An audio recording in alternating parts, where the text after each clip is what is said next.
Hey, so I wanted to talk about the importance of washing your brushes. So, makeup brushes can get very, very expensive over time. I personally have a good collection and it's growing. I've spent a lot of money on all my makeup brushes and I want them to last for a while.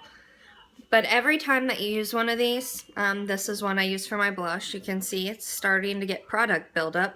But every time that I'm rubbing this on my face, not only that, but your skin builds oils and you start getting bacteria buildup.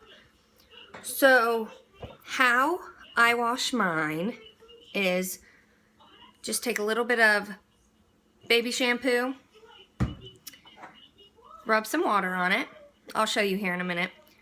And then I want to form the bristles back up, and I set them out on a paper towel and let them dry. So I'm going to go show you how to do that.